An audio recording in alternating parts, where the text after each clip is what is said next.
My name is Katie Priggett, and I'm a freshman at Virtual Charter Academy. Today I am making a video about my narrative of when my little brother was born. He is now almost 15 months old. Let's see. I lived in Joplin, Missouri at the time, and my mom lived with my dad and my stepmother, me and my brother.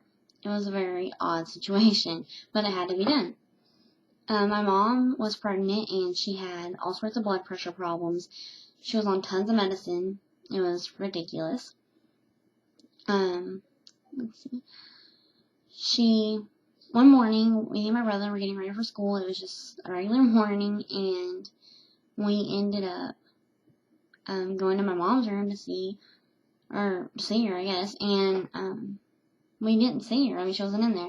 So we looked around and we couldn't find her, and eventually went to go ask my stepmother. And she's like, oh, well, she's at the hospital. And we're like, what? Anyways, she ended up being at the hospital since early on that morning. And so I called her and I was asking her everything. She's like, well, I've been hurting and all this. And we're like, okay. So she told us she's going with her day and that'd be okay. And so we finished getting dressed and, ate breakfast and everything. And then we ended up getting another call before we even left for school. And, she had my stepmother, Kim, drive us up there because they were going to induce her and do an emergency C-section because there were so much problems, and Brady, my little brother, was down to a 11% growth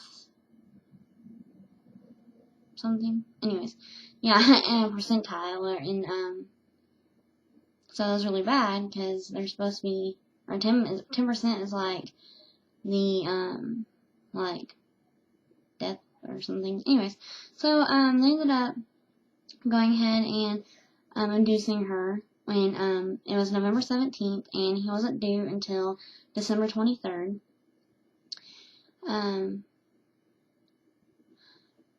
Since I was 13,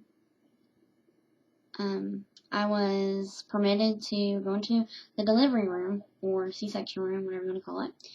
And, but I had to sign papers, and so did my mom. I was not going to get to go in if my aunt had been there on time, but thankfully for me, she wasn't. And, so I got to put all these little scrubs on, and, my mom was induced, and so she was a little, with the drugs. And, my stepmom was there, and all the doctors were like, we'll be okay, da-da-da, and my mom was freaking out, and, we waited until my aunt got there, even though I'd already signed the papers, and then me and my mom went to the delivery room with, the doctors and nurses and everything. And I had my phone, of course, because I was wanting to take pictures and all that. Well, I didn't know you weren't supposed to take videos. So I was in there, videotaping in the beginning. And then, the doctor was there, and she's like, what are you doing? And I was like, videotaping. And she's like, you can't do that. It's illegal and all this. And I'm like, oh, my bad. I'm almost in there laughing while they're, cutting into her and everything. And I was like, wow. So, I turned it off and ended up taking pictures and stuff. And it was really scary. I mean, I've never, seen that, and, not in real life anyways. And my mom, they were cutting her open and stuff, and, since they're using, electronical things, there's, smoke coming from her stomach, and then they're having a hard time pulling him out. So, there was 4 doctors, 2 on each side of her stomach, and they each, grabbed the side of her, the inside where she was cut, and they each, counted to 3, and they pulled, and now that scared me really bad. And, anyways, and then they ended up grabbing him by the head and pulling him out, and that freaked me out. I was like, oh my god, that's a little tiny baby, and they're pulling him out by his head. So, anyways, it was really scary, and, I was freaking out. But, and after that, they asked if I wanted to cut the umbilical cord, And I was like, no. I don't have, like, any problem seeing it, but when I touch it, I'm like, oh my.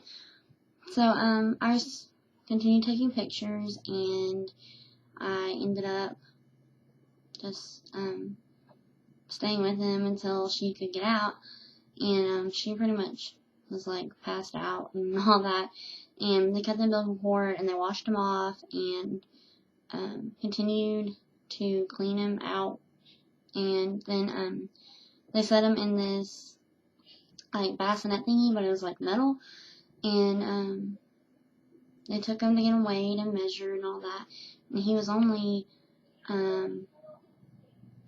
5 pounds, like 4.49 or something like that. Anyway, so he was really tiny, and, but he's great now, and, it was really neat experience, and I really appreciated getting to go in there afterwards, because you get to see something like that happen, and it's just not an everyday thing. So it was really cool, and if you ever get the chance, I wouldn't give it up, honestly.